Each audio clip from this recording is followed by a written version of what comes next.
Okay, in the last video we looked at adding tiles, and in this next video we've got to the point where our map looks like a finished map, and we've also got a circle up at the top that represents a player.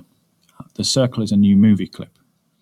So in the stage view, just make action smaller for a second, you will want to create a movie clip. So I've got the oval tool.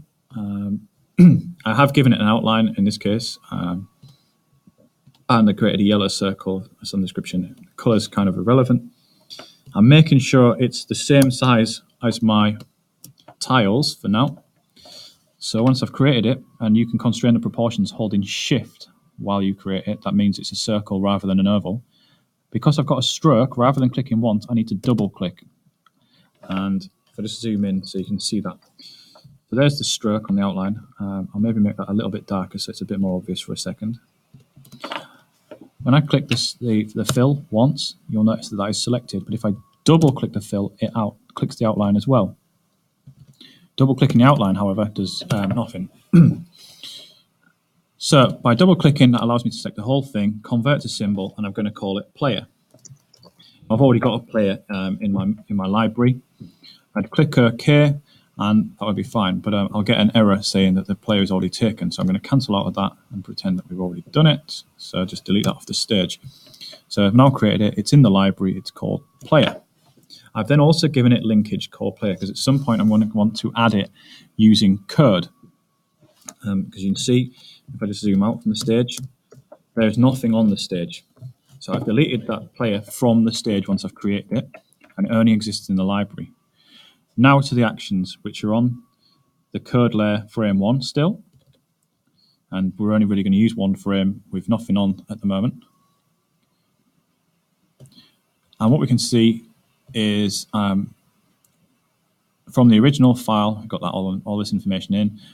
We've made the map bigger to fill the full screen. In fact, I've probably got one row too many, which would go off the screen in this case. So there should be 1, 2, 3, 4, 5, 6, 7, 8, 9, 10 rows. And each of those rows is numbered 0, 1, 2, 3, 4, 5, 6, 7, 8, 9. Set location function is essentially the same. No changes there. Set location exists. And then all we're doing is we're adding the player to the stage. So at the very start, I'm declaring that a variable called player_MC, which is essentially its instance name, of type movie clip. So that's another data type. So far we've got an array, an integer, and this is going to be of new type player. It pulls a player from the library and puts it into memory. It doesn't appear on the stage until I tell it to add child, however. Now there's one other line that we could add in that would be of much use, which is to import the movie clip class so that we can get access to all of its methods when we're using runtime. Now, you do need to import things in Flash, but movie clip's not necessarily one of them. The reason I'm doing it now is in order to have access to code hinting. So by putting Flash dot, and then I'm going to look for display. Movie clips are a method of a class of the display, and then look for movie clip. There we go.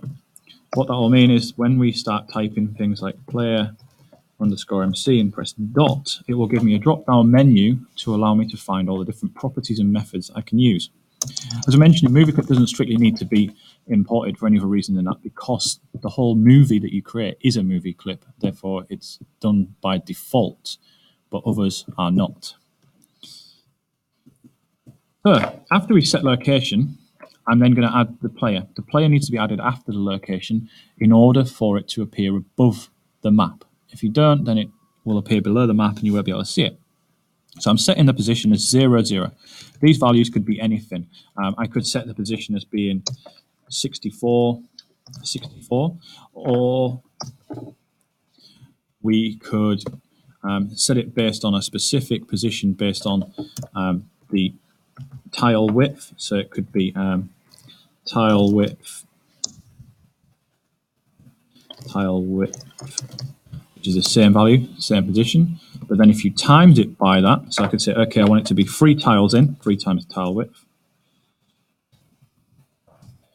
I'll put it in by 3 tiles.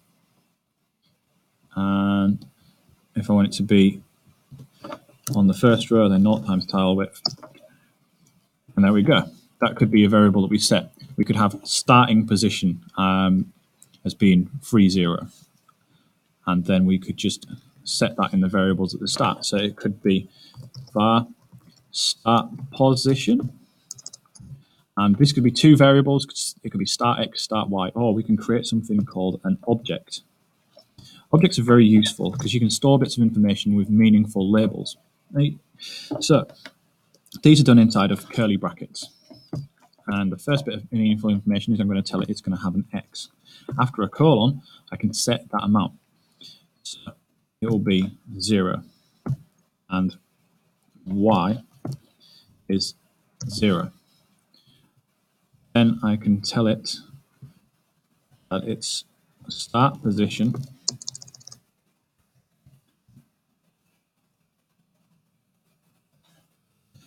dot x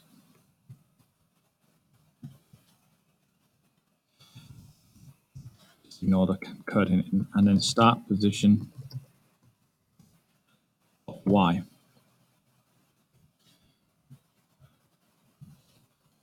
Removes that drop down menu. Is a bit annoying. So once I do that, it positions it in 0, 0 because that's what it's being told to do.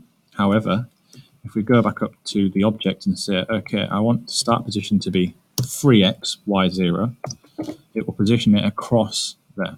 And that just simplifies your setup at the start. Okay. So that's the basis of getting the player in. In the next video, we'll start looking at doing a bit of control of that player.